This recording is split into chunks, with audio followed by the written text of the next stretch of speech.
Hello, YouTube world. I am J9 Incognito DeVito.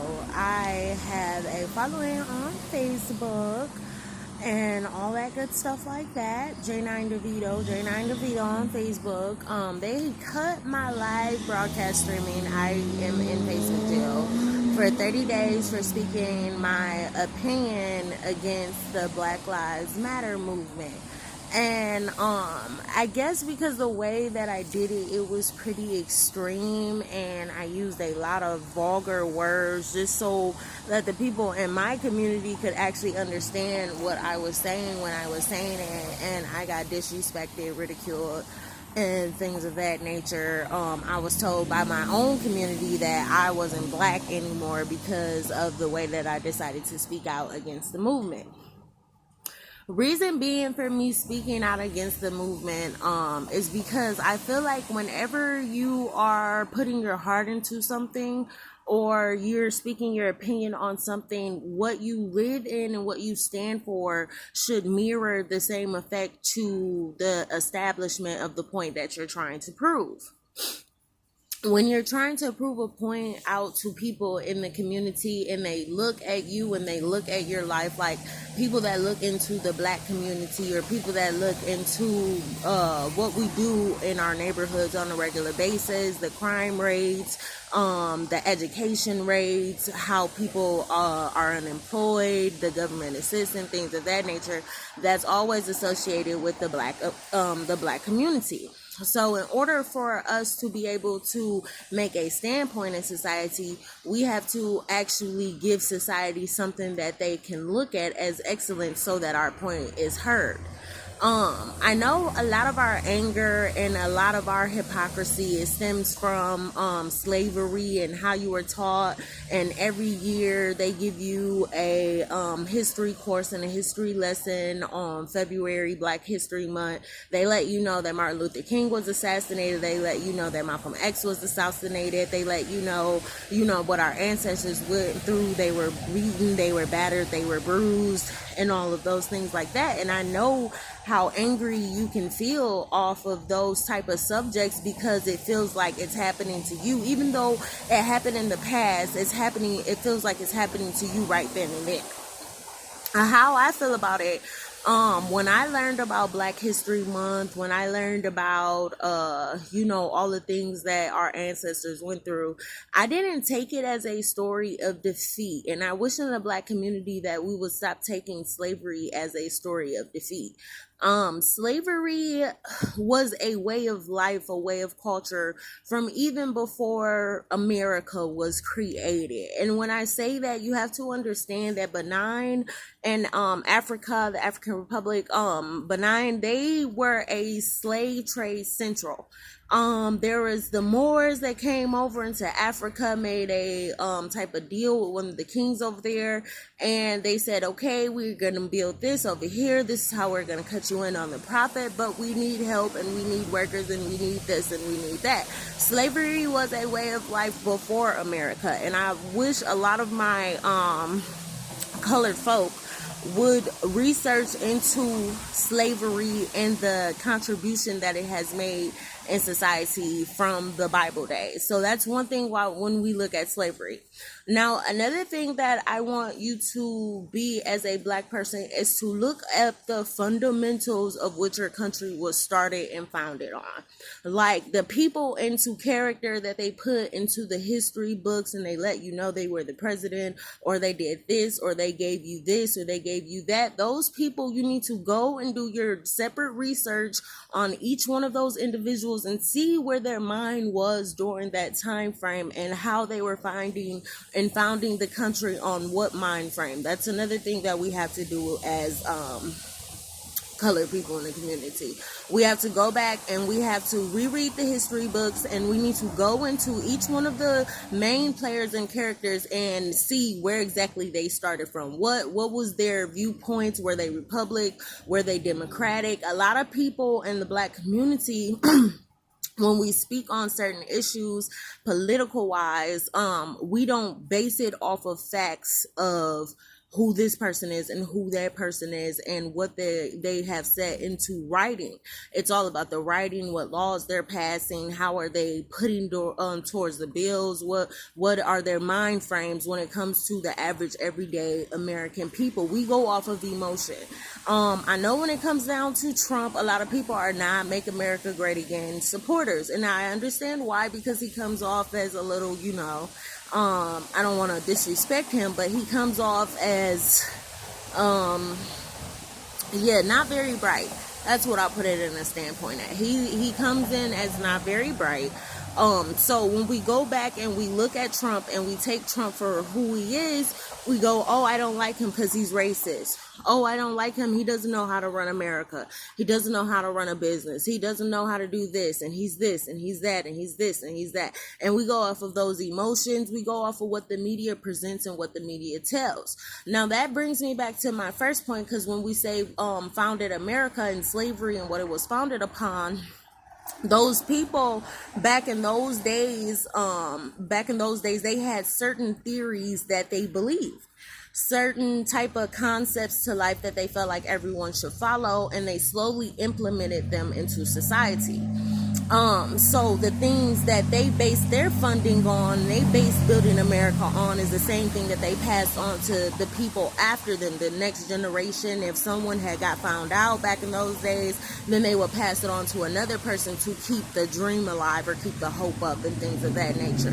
When it comes down to Trump, you have to realize that America has always been a business. America has never been more than a business.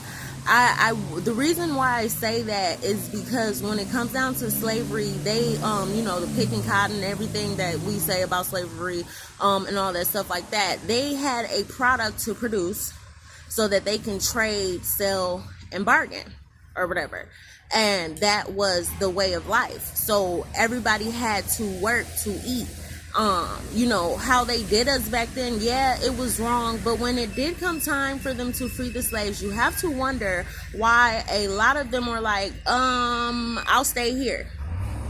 So, you have to go into that mindset. They taught you this in the history books. You have to go into that mindset, and you have to realize that a lot of them were like, hey, you want to free me? Now I'm supposed to go out here and have nothing. What am I supposed to do? I want to stay here. So if a slave has that mindset, I'm not going to say that they weren't being abused or certain things wasn't happening to them. I'm going to say that it probably wasn't happening at a rate of which you think it was happening. And if you research it, a lot of the people that have slave books that were slaves that did memoirs of their everyday life, their everyday living and things of that nature, they take those out of society. So we can't read those accounts or anything like that. We have to get and take their word for it, what they put in the history books. So then when it comes down to us using our feelings against, Trump versus how his mindset is set up and how America is a business and how it's been a business from the beginning of the time, you have to realize that a lot of people are still in slavery on a slavery basis because America is a corporation. Anytime you get up and you build and you work and you go into the corporation, you are putting forth money, you are getting paid to do work. They're taking certain things out of your checks like taxes and things of that nature to pay back to the government so that they can keep the line of flow moving when it comes down to money, the economy, and the market. So if you go to work, technically you're still a slave, because back in those days when slavery did exist in the fields, you were working. That was called work. And you had a person that was an overseer, like a manager. And when you break that down into society, you have to go all the way up to the top. There's always going to be a chain of command. And anything that you want to do with anything, there's always going to be a chain of command. There's always going to be that person at the top, and then there's always going to be that committee under them, and then it's going to be the committees under them, and then it's going to be the people under them. It's a food chain in society. You see that the laws of nature, it mirrors the same effect. If a lion is hungry in the jungle, it's not like, oh, I'm not going to go eat that deer over there. I'm not going to eat that deer. I'm going to go over here and I'm going to find one of these. No, and a lion is hungry in the jungle. A lion eats whatever the hell it wants to eat. So we have to understand that concept in today as well. Now, also, when it comes down to Trump and it being a business and making America great again and things of that nature, Trump is a businessman. Before he was a president, he was a businessman. When it comes down to the presidency is like the manager of the plantation, the overseer of the plantation, however you want to break it down. That's what the president's is. When one president, like when Obama left office, Trump picked up where Obama left off. So that means anything that Obama was doing under the table that Trump didn't agree with, he had to go back and rewrite. And everything on top of the table that Trump agreed with, he continued on the path that Obama was on. That's how you manage something. That's how you find out what's going on and things of that nature. When it comes down to the economics of things or whatever, when America goes into that, when you find out that your US dollar, the paper dollar, it's a reason why they're trying to get rid of it. It's a reason why they're trying to get rid of it, because it no longer holds any type of value.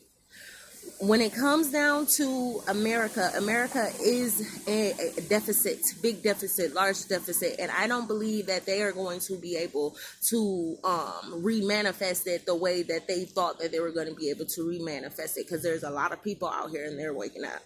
They are waking up and they are finding out a lot of things about America. So they're trying to take the American dollar and they're trying to put it at a zero minimum. So they're trying to get you to get into cryptocurrencies, into world currencies, into putting everything into the bank and just using your cards and just swiping and just swipe away. So the whole time that you're thinking that you're really paying for something, you're really not. You get what I'm saying? It's like all in your mind type of a situation. Okay, if I see my bank account has $1,000 in it and I spend 600 of it off of a card, did I actually see that money physically in a physical form and spend it, or did I think in my mind and with my bank account that I spent it? So therefore, I don't have to see the physicality of the currency exchange because America is broke. So they're trying to hide that too. You have to realize they're trying to hide that. So they're going to take it and they're going to put it on the internet. Everybody says we have all this internet out here. Where are they keeping it? So you have to keep your mind on that. But with America being into deficit, if Trump had went into bankruptcy and things of that nature, and America being into deficit and Trump is out of bankruptcy, I believe so, and he's thriving and he's still making money and he's still doing things or whatever, what better person to have to sit in the chair to balance out the finances of the United States of America when we really don't have any value to our money? Because we owe people, trade, bargaining system, you know how things work. In the hood, we call that a front. When someone is selling drugs or they're selling whatever it is that they're selling, they call it a front if they give you the product and then you bring them the money back with whatever you're supposed to bring them back. The government, they do the same thing. So they have Trump in office and he's trying to balance out the books, and there's a lot of other things going on as well too, as far as the elite of the world. Now, one thing about the elite of the world, they protect their own. When it comes down to protecting their own, they protect their own. They may not like each other, but when it comes to keeping you and I and the average American citizen out of their business, that's what they do. That's one thing that they have always done. So what is going on in the background is the elite. Some things are going on with the elite. Maybe they're having some disagreements, or they're having some technicalities that they have to figure out between Trump, Bill Gates, John F. Kennedy, his assassination. Like, it dates all the way back to the predecessor. So you have to pay attention to what they are into right now. So when they're doing something and something's going on with them, they keep us out of their business.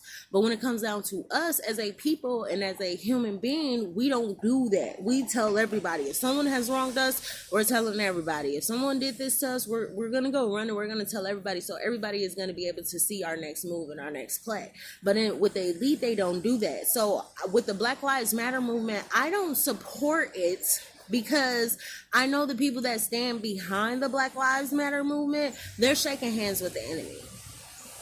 When you shake hands with the enemy and you put everything on the table, it becomes down to personal gain. Because at the end of the day, is it really worth losing your life over?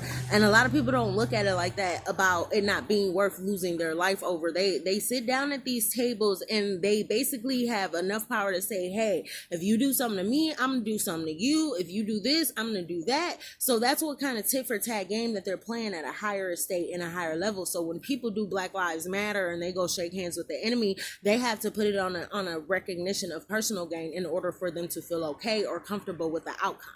And if you really stand with the Black Lives Matter movement, the Black Lives Matter movement is funded by the same races that they say that we're against or we're supposed to oppose or be up against. It's never been about white versus black. It's always been about rich versus poor, because economy runs off of a dollar. It does not run off of us being, good people. It doesn't. The economy, the way we live, the way that we are used to living, it runs off of a dollar. It doesn't have anything to do with me and you saying, I love you, you love me in our burning days. It has everything to do with how you put into the economy. That's what it has to do with.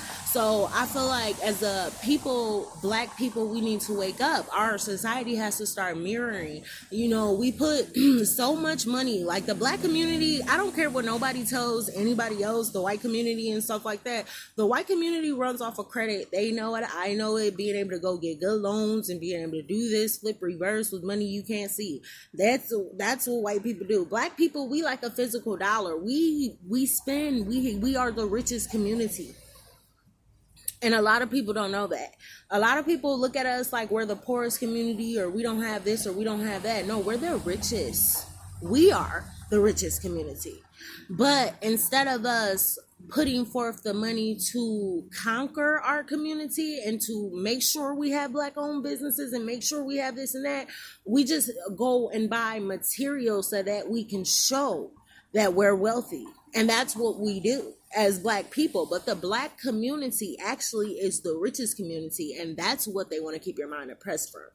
The fact that you can actually have something in your community, but your mind is distracted on the material to make it look like your community is royalty. But we really are the richest in the community. And that's a misconception a lot of people have. Whether it comes from food stamps, government assistance, $1 on the street, whatever type of thing that you do, you still are on the top of your game because you actually spend money that you don't have to pay back. And that's the richest thing anybody could ever do for themselves. My stepdad taught me that if you are going to go buy a car, don't go buy a car with a note. Buy a car that you can outright afford, so you won't be having to worry about an extra debt. And that's where our mindset as black people, we actually have a good mindset when it comes down to spending $1 or spending what we have and just saying, hey, if I go broke, I go broke because I know tomorrow's not promised type of situation. But a lot of people get themselves in a category where they want to be so rich and they want to be so rich and they want to be so rich that they feel like their life has to mirror and outlook that before it actually happens. And it's actually in reverse. If you don't look like that and you just stack and you just save, you actually can become a rich person and invest into certain type of things and primaries. Also, the reason why I'm against the Black Lives Matter movement or just against racism and division of a country anyway is because people don't actually have a choice of what skin color they're born with. People they don't wake up one day and say, hey, you know what, today I'm going to be black. Today I'm going to be white. Today I'm going to be Chinese. Today I'm going to be Mexican. Today I'm going to do this. Today I'm going to... as a person and as a human being, you have to have compassion for the fact that nobody chose their state of life. They just got this life and they deal with it how it comes. If they were born in the poor community, they were just weren't born in the poor community, and they have to strive and survive the best way they know how. If they was born rich, they was just born rich, and they got to survive the best way they know how. And just because they're rich doesn't mean they don't have problems, and just because they're poor doesn't mean they're bad. And we have to stop looking at it as, oh, the white person. Don't look at it as a concept. America was ran like that. That's what America was. That's why America is what it is today. And that's why we're in this state of existence. And then I feel away because it's like it discredits Malcolm X and Martin Luther King Jr. because they did fight for us to be able to survive in the white world.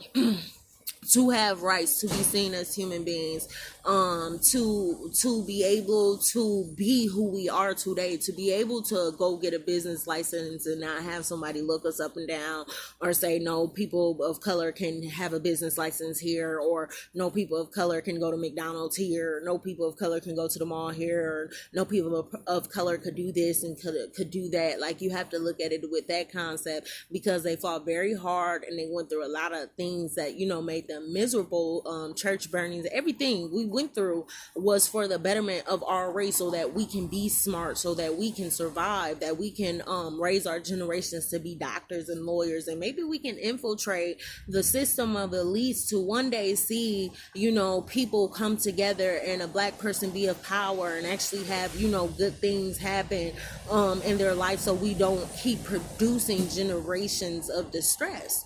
But you guys have to realize that black people actually produce the wealthiest generations. And when you start flipping the mindsets, when you start flipping left wing and right wing, and there's some in between, and you flip the mindset, you see it from all sides. Another reason why I don't support Black Lives Matter movement, I know it probably sounds like I'm rambling, but I'm trying to get it out and I'm trying to make a point. I want to shout out Candace Owens, because I feel like she said some correct things, but she kind of gave off a different kind of vibe to our community. As a community, what we have to stop doing is, when people tell us the truth, we have to stop thinking that they're coming for us, because they're not coming for us. They're telling us like, hey, I will not accept George Floyd as my martyr. I felt her on that completely. It's so many lawyers and doctors in the community, and, you know, things of that nature for black people. The only way we're represented as is poor hood scum thugs. That's the only way we're represented. And we can't get mad when a lot of us actually still fit that description. And that's what she was basically trying to say, is like, you know, we're not represented correctly. Even to me, down to Love and Hip Hop and all of the black shows that they have out here, they present us in a certain light. And I don't like that, because like, we are doctors, we are lawyers, there are firefighters, there are policemen, there are people actually doing good, governors, mayors, you know, things of that nature. So it kind of makes me mad, because the only way we're represented is in a negative light. Now, if we had shows and we showed everybody in the community that we actually are doctors, and we actually go to work, we actually pay taxes, we live beautiful lives and things of that nature, without all the violence and drama, people will start to respect us more, and they don't do that. You have to wonder why. The elitists in the background, they actually sit back and they watch what black people are interested in, and you have to wonder why. You know what I'm saying? Start applying the concepts. They watch what black people are interested in, and you have to wonder why. They give you new trends and new fads and stuff like that based off of what you're interested in, based off of where you spend your dollar and how you spend your dollar. So you have to start opening your mind to that. George Floyd, for me, I'm not going to talk about the man, because, you know, respect the deceased, but George Floyd, for me, he's not really a person that I feel comfortable with making a movement after, just because he did have a criminal rap sheet. Like she said, he was a criminal. When you have to call a spade, and a spade is a spade, he's a criminal. And that's just what that is. Like, if you know there's laws set in place, you know these laws been going on for a long time, yeah, hey, call a spade a spade. Call a spade a spade. You got caught. It is what it is. You were sick. You were what it was. I don't agree with him dying the way that he died. Yeah, that was wrong. Yeah, it was not right. But I feel a way, because when Armand Arbery, when he died, the person that was holding the camera the entire time got arrested, and I felt like the person that was holding the camera with the George Floyd thing should have got arrested too. That's personally how I feel. I feel like we should call a spade a spade. If you're gonna charge one person with holding the camera, charge the other person with holding the camera, because there's this thing called citizen arrest, where if you feel like an officer is wrongfully detaining a citizen or doing something wrong to a citizen, you're not gonna sit there and record. You have the right to stop the officer. You do. So when it comes down to it, I don't support that as a martyr. Like, his face is everywhere, and I'm kind of sick of seeing his face, because that's not the representation of the black community that we need. It's not. The representation of the black community that we need is the people actually out here trying to achieve something. That's what we need. Another reason why I don't support the Black Lives Matter movement is because we're out here and we're protesting and we're walking down the streets, and the police, they're taking their action against the protests and the violence and the looting and stuff like that, and they don't know which group is which. They're just trying to stop it all so they can't get in trouble with what they're doing. And you best believe the mayor's on their ass because he got somebody on his ass and somebody got somebody on their ass. Stop it now, stop it now, stop it now. And these people gotta go to work and they gotta force themselves to defend their job every freaking day. Excuse me. Another thing that I don't like about it is because when it comes down to protests in the history of time, everybody's like, they're tear gassing us, they're shooting us with rubber bullets, they're doing this and they're doing that. That has been going, every riot that we have had in decades, every riot, there has been tear gas and there has been excessive force and police brutality.